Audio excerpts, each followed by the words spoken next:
It's no secret Warren Buffett is all for raising taxes on the rich, but is his Robin Hood mentality actually rubbing off on his fellow billionaires? Here's what Bill Gates said to our own Liz Klayman today in Davos, Switzerland. I generally agree with Warren. Even as the economy improves and you end the wars, you're going to have to raise taxes. And certainly, whatever form it takes, and I'm not an expert on this, the rich should bear a larger increase than the rest. Now, some are now estimating how much Warren Buffett's secretary, how much money is she making every year? We're talking about hundreds of thousands of dollars, maybe $200,000 to $500,000. Time to bring out our panel. Marjorie Clifton is the national independent editor of GoVote.com in Austin. Gretchen Hamel is the director of public notice in D.C. And Clint David is a legal analyst for David Goodman and Medill in Dallas. Gretchen, this woman is not a secretary, right? I mean, come on. She's more than that, right? Oh, yeah, she is more of a secretary. She probably basically runs all of his business for him. But at the end of the day, I'm so tired of talking about this story. We keep talking about taxes, and we need to be talking about spending. And how much would she really make if she was a secretary in the administration? She would make more money because that's what happens in the public sector. All right, Clint, what do you say? I mean, do you think $200,000 to $500,000 is about right? Where would you put it? Well, I'll tell you this, Gerri. I mean, first of all, I think this whole comparison is ridiculous. The reason Warren Buffett's paying such a low rate is its capital gains rates, and it's on money he's invested that he's already paid tax on. If his secretary isn't rich now, she will be soon. She's a household name. She'll write a book, appear in Boy. She'll have a reality show. So I think this entire comparison is ridiculous. Appear in Playboy. Come on, Clint. All right, Marjorie, to you. What do you make of this story? I mean, I think she's probably making a pretty penny.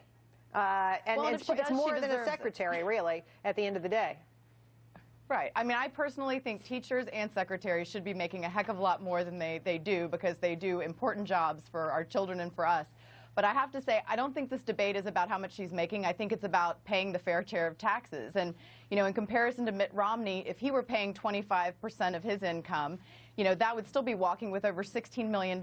Whereas if you're making $60,000 a year or $200,000 a year, 25% is a pretty big hunk of money. It sure is. Well, I think it's a fascinating story.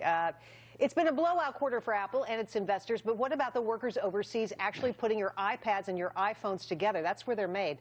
New reports show employees log excessive overtime in harsh work environments, and in some cases leading to deaths. Clint, I think it's interesting, this, disconnect between what we see Apple being in this country and how they actually are overseas, especially their suppliers. I agree with you, Gerri. I was thinking that. I mean, when an expose like this comes out, and it is an expose, I mean, you pull the curtain back on a company like Apple. I mean, it's very revealing, and it's quite disturbing. I mean, human nature being what it is, I don't know that Apple will do much about this until consumers demand that they do something about this. But I don't know yet that consumers care. Hopefully they will someday, because what's going on behind the scenes was extremely disturbing to me. Well, Marjorie, people have died, people have been injured using toxic chemicals, all kinds of really awful stuff going on here. And, Apple, for its part, says, we do what we can to try to make these companies that supply us do the right thing, but we can't control them completely. What do you say to that? Yeah, I mean, the truth of the matter is highlighting a rampant problem all around the globe. I mean, is the abuse of labor practices. And I think the upside of this story is, in highlighting it, it's an opportunity to bring more manufacturing and more of this work back to the United States, because improved labor practices overseas mean raised prices, which ultimately means more jobs coming back. So I think that there is an upside to Americans, because they don't want to pay more for their electronics. So I think that's where we are. And let's face it, the whole industry does this. I mean, HP, all the big computer makers, they're all on board with this. Gretchen, what do you say?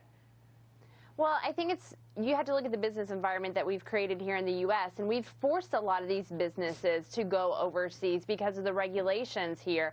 Now, we can't be the police and we can't tell nations how to govern, but we can, as consumers, speak with our pocketbooks and not buy these products. I mean, remember, wasn't it like last decade where Kathy Lee Gifford, there was a big pushback with her clothing line? Last month, it was Victoria's Secret, and where they had children picking the cotton in Africa, so there was pushback on them. There has to be pushback by the consumers. Interesting thought, and we talk about a lot of that on this show. Maybe you can start a movement with me, Gretchen. It's not a bad idea. Maybe. All right. Talking about taxpayer money, roughly $12 million worth of taxpayer money has gone missing. Where? At Arlington National Cemetery, believe it or not. The feds are probing into their financial records and haven't been able to find a single document detailing where the money went. Marjorie?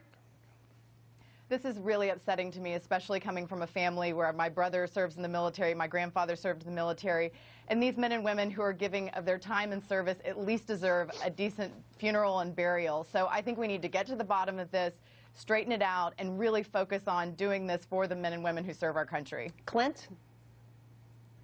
I totally agree. I mean, government incompetence has never been more sickeningly on display than what's going on at the cemetery. They're burying people in the wrong plots. There's unmarked graves. Now there, oops, we're missing $12 million, and there's a fraud investigation going on with the contractors. I mean, it's a horrible tribute to our deceased men and women in the military. It's just absolutely awful. I agree. Gretchen, I'm sorry we're out of time, but great job, everybody. Thanks for coming in tonight. Marjorie, Gretchen, and Clint, thank you so much. Sure. Thank you. Appreciate it. All right, starting today.